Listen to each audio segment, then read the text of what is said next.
नमस्कार मित्रांनो, आपले स्वागत आहे माझ्या यूट्यूब चॅनलवर।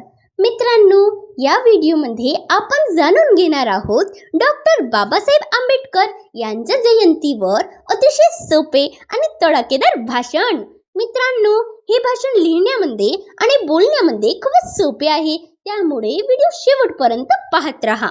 चला तर मग वेळ न करता भाषणाची सुरुवात करूया। कोणी म्हणतात भीमराव, कोणी म्हणतात बाबा, कोणी म्हणतात भीमराव, कोणी म्हणतात बाबा, अशा या महामानवाचा आजही आहे सर्वांवर ताबा।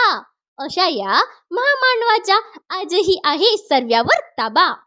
मी डॉक्टर बाबासाहेब आंबेडकर बोलतोय।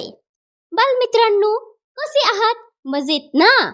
आज 14 एप्रिल माझा जन्मदिवस, म्हणून मी आवर्जून माझ्या बालमित्रांना भेटायला आलोय। सुंदर सुंदर भेटवस्तू द्यायला आलोय। बघा बरं, भेटवस्तू बोलल्याबरोबरच तुमचा चेहरा कसा खुलला। मी भेटवस्तू म्हणून तुम्हा प्रत्येकासाठी गोष्टीची छान छान पुस्तके आणली आहेत। अरे गर्दी करू नका, प्रत्येकाला देणार, परंतु त्याआधी मला काहीतरी सांगायचे आहे। मित्रांनो, तुम्हाला स्वप्न पाहायला नक्कीच आवडत असेल। कोणाला मोठे झाल्यावर शिक्षक, कोणाला डॉक्टर, इंजिनियर, कलेक्टर, पोलीस बनायचे असेल, बरोबर ना?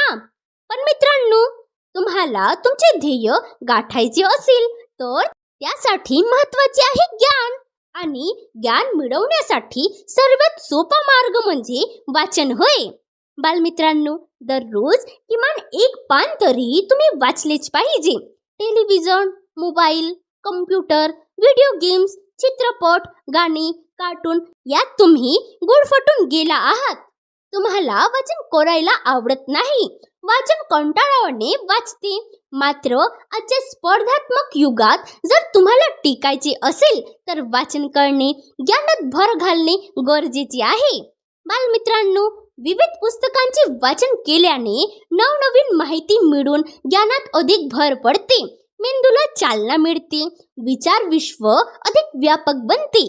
शब्दसंपत्तीत भर पडल्यामुळे आपण आपला अभ्यास अधिक चांगल्या प्रकारे करू शकतो आणि कल्पनाशक्ती वाढते। वाचनामुळे आपण भाषण, निबंध लेखन चांगल्या प्रकारे करू शकतो। वाचनामुळे वेगवेगळ्या व्यक्तिमत्वाची, महापुरुषांची माहिती आपणास होते। वाचनामुळे आपल्याला नोकरीची संधी मिळते। वाचनामुळे आपले व्यक्तिमत्व आकर्षक, सुसंस्कृत, प्रभावी बनते। विसरू नका, शिकाल तर टिकाल। वाचाल तरच वाचाल। चला घ्या तुमची भेटवस्तू, गोष्टीची पुस्तके, मग कराल ना आता वाचन। शाबाश, किती गोड मुलं आहात तुम्ही। तुमच्यासारख्याच गोड मुलांना भेटवस्तू द्यायला मला जायचे आहे। बरं, आता मी येतो। धन्यवाद। जय हिंद, जय भारत। मित्रांनो, मी आशा करते तुम्हाला हा सोपा भाषण आवडला असेल, तर आमच्या चॅनलला नक्की सबस्क्राईब करा, कारण अशाच प्रकारचे नवे नवे भाषण मी तुमच्या समक्ष प्रस्तुत करत राहील। Thanks for watching.